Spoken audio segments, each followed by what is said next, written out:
Hey everyone, it's Isabel from 22 Wing. I will show you a series of exercises that you can add to your current training if you want to improve your grip strength.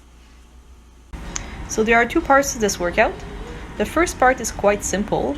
It consists of 4 sets of 1 minute hang, resting 1 minute between sets. Now ideally you would use a pull-up bar, but if you don't have access to that, try to be creative and find things around your home. You could use, for example, a tree branch that is solid enough but not too thick, or some sort of structure in your garage or your backyard, such as your kid's swing set. Or if none of these options are available, use a door frame. You don't have to do a pull-up like in the video, but you can if you want to. If you use a door frame, it's actually going to be even more challenging for your grip, which is a good thing. However, you may not be able to hang for the full minute without a rest, and if that's the case, that's okay. Just break down the set into smaller sets and take equal amount of rests in between your sets. So for example, doing multiple sets of 15 seconds of hanging and 15 seconds of rest, or 20 seconds hanging, 20 seconds rest, depending on what you can do.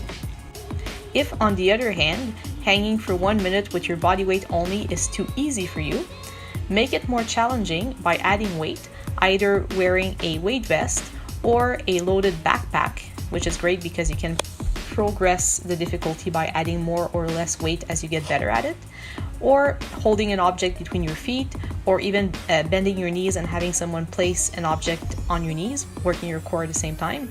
There's lots of ways to increase the intensity of this workout, but it should feel very challenging. By the end of the minute, you shouldn't be able to hang for much longer. Another option, if you have a very strong grip, is to try a one-arm hang.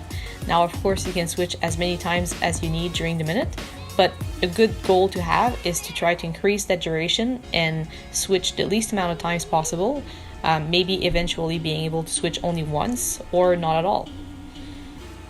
Also, tips to improve your endurance. One is to maintain a hollow body shape. Refer to my pull-up tutorial for more on that, because that prevents your body from swinging back and forth. And another one is to wrap your thumb around the bar or around the tree branch if that's possible, if it's not too thick, because that gives you a stronger grip than having just your fingers and thumb on top of the bar. The second and last part of the workout is a series of 5 deadlifts followed by 25 meters farmer's carry. Then again, 5 deadlifts, 25 meters, 5 deadlifts, 25 meters. And the goal here is to not let go of your grip on whatever objects you're holding for the whole set. So of course, it's going to touch the ground during the deadlifts, but you don't want to release the tension in your grip at all. So you should pick weights that are challenging enough so that by the end of this set, your grip will be very tired, but not heavy to the point where you have to let go in the middle of the set. And you can rest as needed between sets. Now, depending on what you have available at home, if you have dumbbells, kettlebells, or weight plates that are heavy enough, that's great. If not, you can use something as simple as buckets. Most household buckets are at least 10 liters, so if you fill them up with water, you'll have at least 10 kilos per hand. Or if you fill them up with sand, then it's going to be even heavier. And you can gauge the resistance and see if you can make progress on that and increase the resistance the next time you try it. Or you can even use cement blocks, any sort of tools that you have in your garage. And if you only have one, then you can do it with only one hand, which is gonna increase the core stability challenge as well. So doing the whole set with only one hand and then the next set with the other hand. So I hope these tips were useful.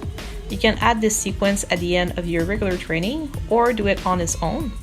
Grip strength is super important for anything from sports and training performance to operational readiness to just activities of daily life. And as always, if you're not sure if you should try any type of exercise, just consult the questionnaire on the links provided.